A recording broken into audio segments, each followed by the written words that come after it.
Dietician donor কিচেনে সবাইকে জানাই স্বাগত। বাঙালির 12 মাসে কিন্তু 13 পার্বণ, আর এটা জ্যৈষ্ঠ মাস। এই মাসের পার্বণ বলতে জামাই ষষ্ঠী আর মা মঙ্গলচণ্ডীর পুজো। কে কে করেছেন পুজো কমেন্টে বলুন। আজকে যারা যারা ব্রত রাখছেন বা এরপরেও যারা যারা ব্রত করেন, আজকের রেসিপি কিন্তু তাদের জন্য। রাত্রেবেলা ময়দা না খেয়ে এই সাবুর রেসিপিটা ট্রাই করে দেখুন। উপোস করার সময় যদি ময়দা খান বা সাবুর খিচুড়ি খান মুগ ডাল দিয়ে, অনেক সময় কিন্তু অ্যাসিডিটি হয়ে যায় এবং শরীর খারাপ করে। এই সাবুর পোলাও কিন্তু চটজলদি বানিয়েও ফেলতে পারবেন এবং শরীরও খারাপ করবে না। চলুন কিভাবে করবেন। নিয়েছি 200 গ্রাম সাবু। সাবুটাকে ভালো করে জলে ধুয়ে 2 ঘন্টা ভিজিয়ে রেখেছিলাম। জলের মাপটা কিন্তু ভিডিওতে আছে, একটু দেখে নেবেন। সাবু 2 ঘন্টা ভেজানোর পর কেটে নিয়েছিলাম সবজিতে দিয়েছিলাম গাজর কুচি, ক্যাপসিকাম কুচি, বিনস কুচি, লঙ্কা কুচি, কিশমিশ নিয়েছিলাম চিনেবাদাম আর নুন আর চিনি। কড়াই বসিয়ে দিয়েছিলাম, দিয়ে তাতে দিয়েছিলাম 3 চামচ রাইস ব্র্যান অয়েল।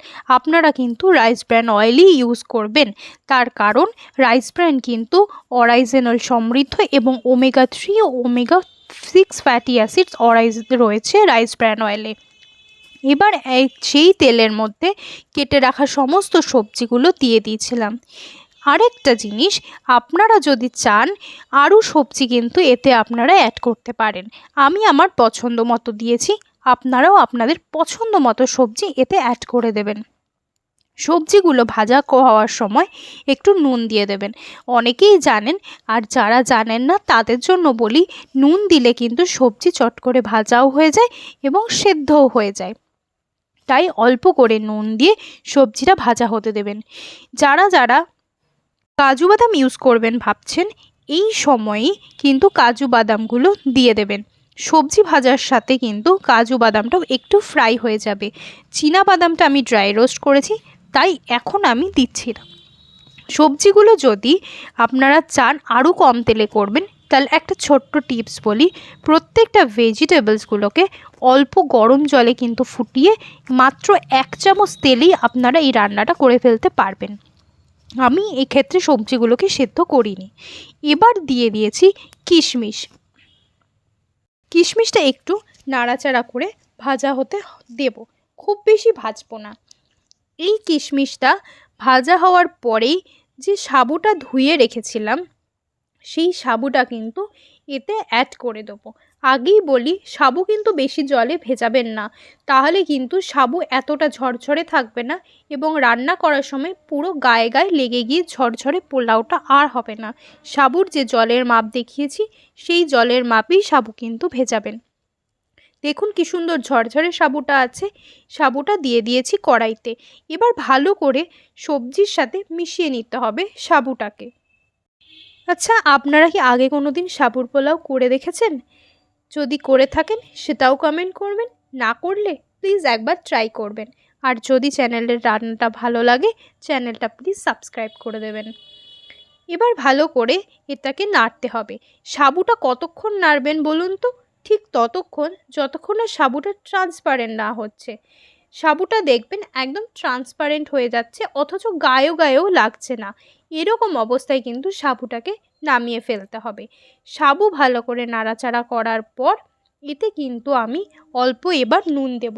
প্রথমে কিন্তু সবজি ভাজা হওয়ার জন্য নুন দিয়েছিলাম, এবার কিন্তু নুন দেব স্বাদের জন্য। নুন দিয়ে ভালো করে আরেকটু মিশিয়ে নেব। এবার বাকি থাকবে মাত্র 2টো জিনিস, একটা শাহি গরম মশলা, ধনেপাতা আর একটু মিষ্টি, সেটাও অল্প অল্প করে দিয়ে দিতে হবে সেখানে। আরেকটা কথা বলি, যারা যারা ওয়েট লসে আছো, ওয়েট লস ডায়েট প্ল্যান আমার থেকে নিয়েছো, তারা কিন্তু উপোসের দিন এটা রাত্রেবেলা খেতেই পারো, কারণ এটা পার সার্ভিংস 450 ক্যালোরি আমাদের প্রোভাইড করবে। সাবুর যেহেতু পোলাও, সেহেতু চিনিটা কিন্তু আমি 2 চামচ দিয়েছি। 2 চামচ চিনিতেই এটা ভালো মতো মিষ্টি হয়েছিল। আপনারা আপনাদের স্বাদ মতো চিনি দেবেন। যাদের সুগার আছে তারা চিনির বদলে কিন্তু স্টিভিয়া ইউজ করবেন, আর কিশমিশটা অ্যাভয়েড করবেন। দিয়ে দিয়েছি শাহি গরম মশলা আর ধনেপাতা কুচি। ভালো করে নাড়িয়ে এটাকে নামিয়ে নিতে হবে।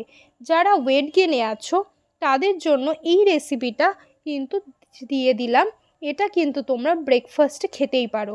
এটা কিন্তু একটা হাই ক্যালোরি মিল। রাত্রেবেলা যারা এইটা উপোসের দিন খাবেন সেটা ঠিক আছে, এতে কিন্তু অম্বলের পরিমাণ বেশি হবে না এবং শরীর খারাপও বেশি করবে না। আর সারাদিন উপোস করার পর কাজ করতে তো ইচ্ছেই করে না। যতটুকু করতে পারি একদম চটজলদি সাবুর পোলাও কিন্তু রেডি হয়ে যাবে। কেমন লাগলো আমাকে অবশ্যই জানাবেন। 1 সার্ভিংস থেকে কিন্তু 450 কিলো ক্যালোরি এনার্জি আপনারা পাবেন। চ্যানেলটা সাবস্ক্রাইব করে দেবেন।